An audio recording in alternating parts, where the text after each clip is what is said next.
Hello mga sangkay, mga kalingap! Welcome back to my channel. Ito po muli ang yung sangkay na si Sangkay Londs muling nagbabalik. Kumusta? Kumusta kayong lahat? Sana nasa maayos na kalagayan ng lahat.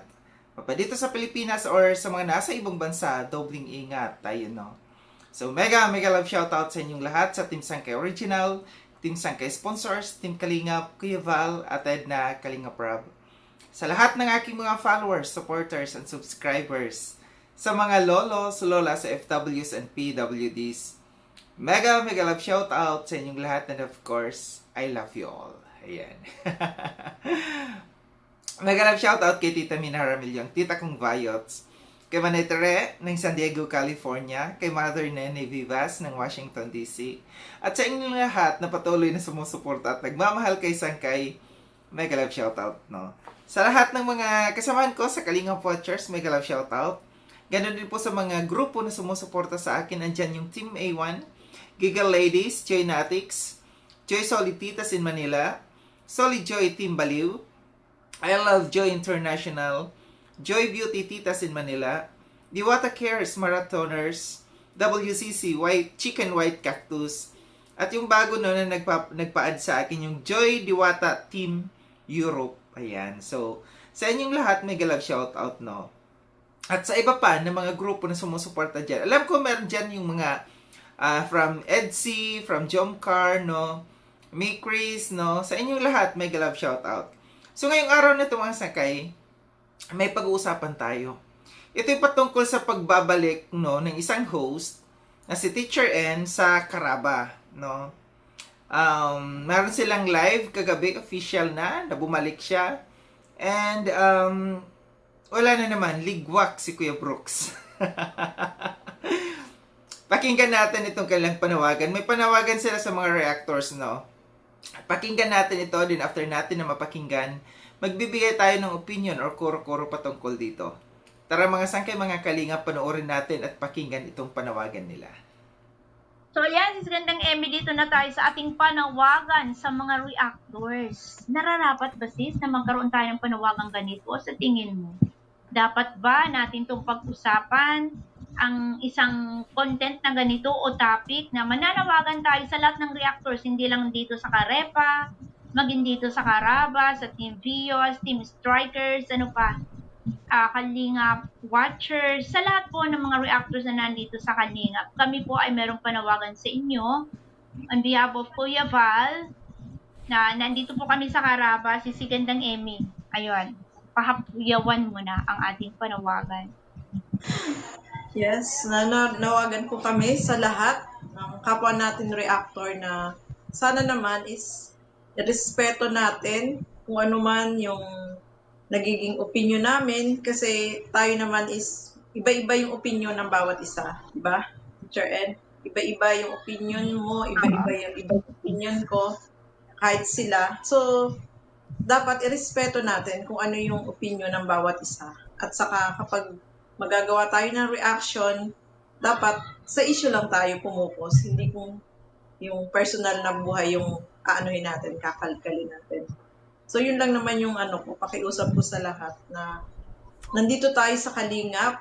Kung mayroon man tayong argument bawat isa, hindi tayo nagkakasundo, isipin natin na nandito tayo sa Kalingap para tumulong, para i-clear yung mga bagay-bagay na hindi natin pagkakaintindihan.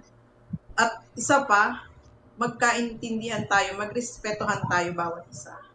Kasi isa lang naman yung sinusuportahan natin dito sa Kalingap. So parang isa tayong pamilya na nirerespeto natin yung nakakataas natin. So tayo na mga sumusunod sa kay Kuya Val, dapat irespeto din natin bawat isa. Tama. Well said, si Gandang Emmy. Yun nga, yun ang aming panawagan dito sa Caraba. Sa lahat ng mga reactors, maging kami din. Kasali din kami doon. Hindi lang po kayo, tayong lahat. Kumbaga, panawagan namin sa ating lahat, kasama na kami dito sa Caraba, na kung meron tayong mga hindi pagkakaunawaan, doon lang tayo sa topic. Halimbawa, nag-reaction kami, hindi ninyo gusto, kumbaga disagree kayo. Pwede yun, hindi naman pwedeng, hindi naman mapipwedeng lahat ng sasabihin namin dito ay kailangan gugustuhin ninyo. Hindi pa pwede yon kasi tayo ay magkakaiba ang ating opinion, di ba? Kasi nga magkakaiba tayong individual. So, iba ang aking opinion, ibang opinion ni Sisi Gandang Emmy, ibang opinion ninyo. Tayong lahat, iba-iba po ang opinion. Even the viewers, they have their different opinions din. So, kung anong opinion ninyo, sabihin ninyo, ba, ay ayaw namin ng opinion nila, nila Teacher N, magre-reaction kayo. Doon lang kayo magre-reaction sa kung ano yung topic. Halimbawa, yung topic namin ay tungkol sa basketball. O hanggang doon lang tayo sa basketball. Wag na tayong mag-topic ng football kasi hindi naman na yun doon kasali. 'Di ba? So iikot lang tayo doon. Tapos yung mga personal na atake, sana wag nating gamitin. Halimbawa, sasabihin natin na duling ka, ang laki ng ulo mo, ang laki ng bilbil mo, sana hindi yon kasi wala naman yun doon sa topic. Kumbaga, wala na siya sa content na dapat pang pag-usapan. Natural lang sis, gandang Emmy na magdi-disagree sila. Okay lang yun, wala namang problema kasi opinion nila yun eh. Kung anong opinion nila, sabihin nila. 'Di ba? Kasi maganda yung gano'n na nagsumagot siya sa opinion. Ayoko kasi ganito. O di okay lang. Kung gusto pang sumagot, pwede din sasagot siya sa opinion niya din naman. Pero kung maayos ang pagkapapaliwanagan ng bawat panig, hindi ito darating sa balahuraan. Walang balahuraan. Paano kung picture natin, picture ko, ipopost, tapos gagawa ng kwento na hindi nakakatuwa, hindi na po yung pagre-reaction. Pamamahiya na yun sa ating mga kasama dito sa Kalingap. Tama ba yun? Kayo gusto nyo ba tayo dito sa Kalingap may balahuraan? Di ba hindi maganda? Gusto nyo ba yun na ganun tayo dito sa Kalingap? Tayo lang din naman dito. Kumbaga, isang pamilya tapos nag-aaway-away tayo. Diba? Kaya sana, panawagan namin dito sa Karapa, kung ano yung topic, doon lang tayo mag-focus ng topic natin. Huwag na tayong magsabi ng mga below the belt. Kasi hindi tama. Nakakasakit ng damdamin. Diba sis? Masakit sa damdamin talaga na pagsabihan ka ng mga kung ano-ano. So yun mga sangkay mga kalingap, napakinggan natin at napanood natin no, itong live nila, itong kapiraso dun sa live nila kagabi. Nagsalita dito si Gandang Emmy at saka si Teacher N, no? And may panawagan sila dito sa sa mga reactors, no?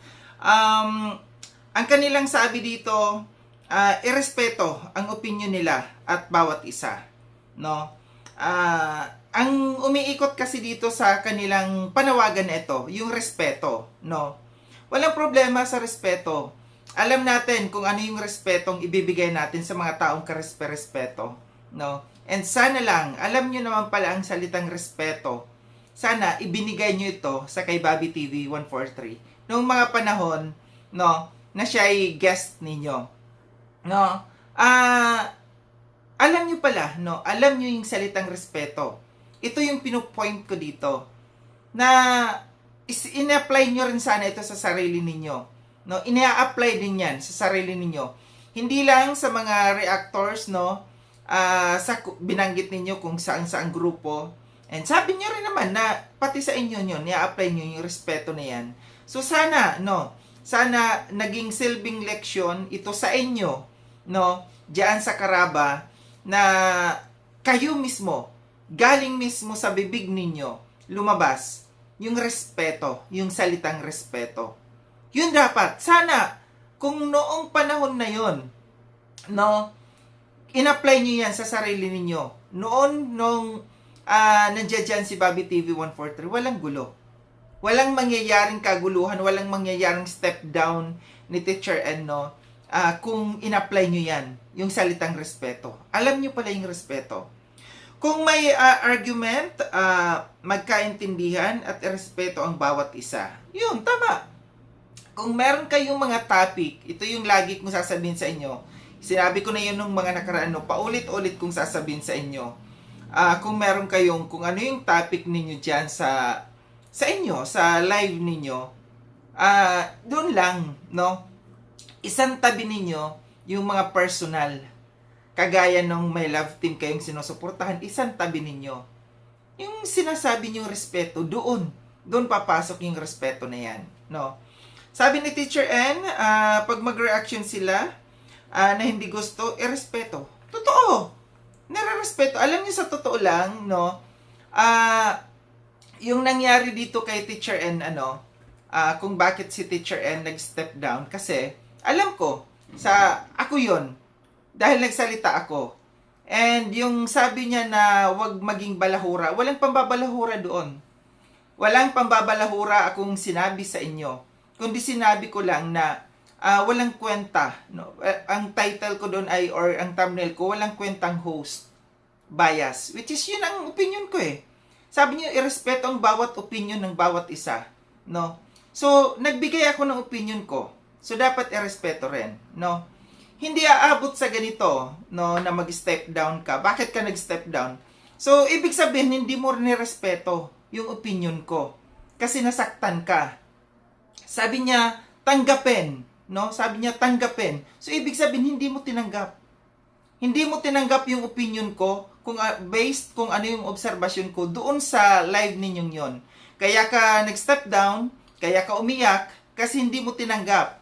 So, lahat ng mga sinasabi ninyo dito, dapat i-apply nyo yan sa sarili ninyo. Nag-iyak-iyak ka, bumaba ka, no?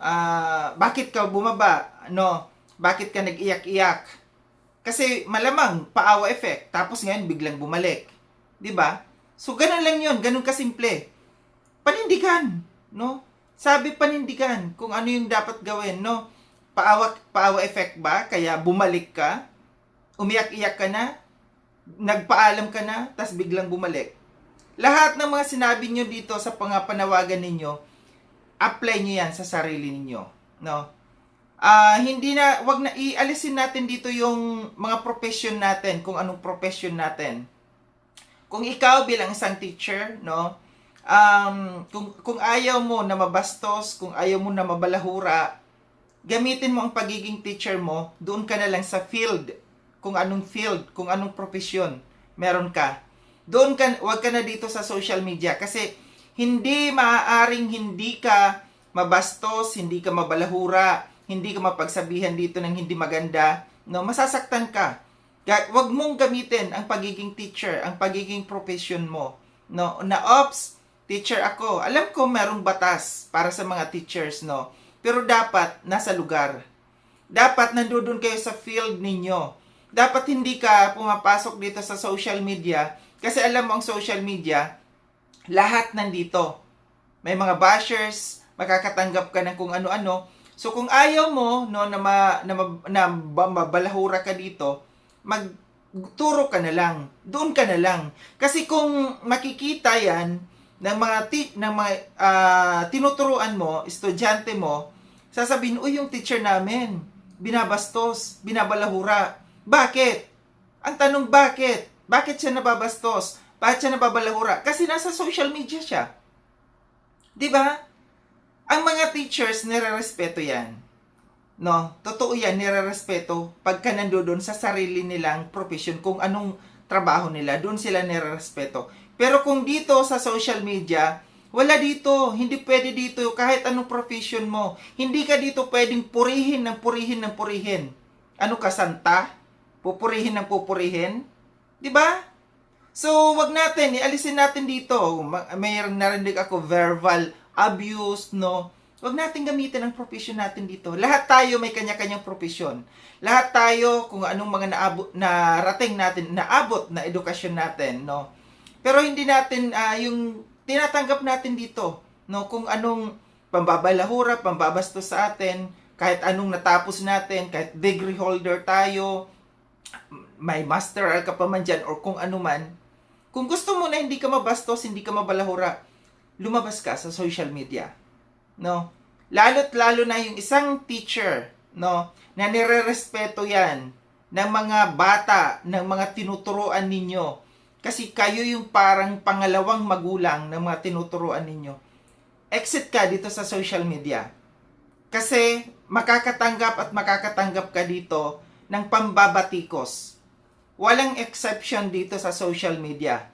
Kahit teacher ka, kahit ano ka, as long as nandito ka sa social media, mababash ka.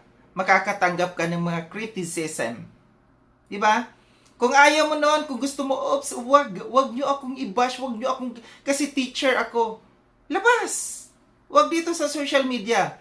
Doon ka sa kung saan ka na belong, kung saan ka nababagay, kung saan ka doon ka nire-respeto. 'Di ba? Yun lang yun. So yung respeto, no, na sinasabi nyo, kung gusto ninyong irespeto, apply nyo rin sa sarili ninyo. Kasi alam mo, sa totoo lang, hindi ako aalma kung wala akong nakitang mali. Kung wala akong nakitang pagkakamali. 'Di ba? Wala akong nakitang pagkakamali sa inyo. Sabi pa dito, may personal na atake. Tanggapin nyo rin yun kung may mga personal na atake. Nasa social media tayo. Okay lang na magbigay ng opinion basta respeto. So umikot talaga dito. Gusto nila ng respeto. Respeto, salitang respeto. Yun yung hinahanap namin sa inyo. Yung respeto kay Bobby TV nung mga panahon na nandiyan siya. Kaya siya bumaba. Kaya siya umalis sa live ninyo kasi ramdam niya na hindi ninyo ibinibigay yung respeto sa kanya bilang isang guest ninyo sa live ninyo. Yun pala gusto niyo respeto, gusto niyo irespeto kayo. Magparespeto kayo. 'Di ba? Ibigay niyo yung respeto sa mga tao na pinapaakyat niyo diyan sa live ninyo. Ito lang yun. Yun lang yung ano natin dito. So, welcome back kay Teacher N, no, sa pagbabalik niya. At sana, no, ito lang yung sa akin, yung respeto na hinihingi ninyo, ibigay nyo rin sa mga taong pinaakyat ninyo. Huwag niyong piliin, ha? Huwag niyong piliin. Kasi nakita ko yung nung wala ka dyan, yung pag-entertain nila sa kay Kuya Brooks, maayos. Sana yun ang ibinigay nyo rin, no, na pag-entertain kay Bobby TV, no, nung panahon na nandiyan siya. Kaya nang sabi ko, isang tabi natin ang mga profesyon natin dito. Kung gusto mo ng respeto, kung gusto mo purihin ka ng purihin, doon ka. Kung saan ka na rarapat, no. Kasi dito sa social media, uulitin ko, walang exception dito. Ano man ang profesyon mo. Makakatanggap ka ng criticism, makakatanggap ka ng pagbabalahura or ng disagree sa mga gusto mo, sa mga sinasabi mo. Marami diyan, no? Marami diyan mga viewers, no, na nagmamatsyag lamang sa atin kung ano yung hindi nila nagugustuhan. Muli, maraming salamat mga sangkay no sa panonood. Sa mga hindi pa nakapag-subscribe kay Sangkay Loans, subscribe niyo na po ako. Click yung notification bell para updated kayo sa lahat ng mga videos na aking gagawin. Like and share itong video na ito mga sangkay. Kita-kits tayo ulit sa susunod na video na aking gagawin. Ingat kayo sa ang dako ng mundo man kinaroroon. Paalam ng mga sangkay mga kalinga, paalam.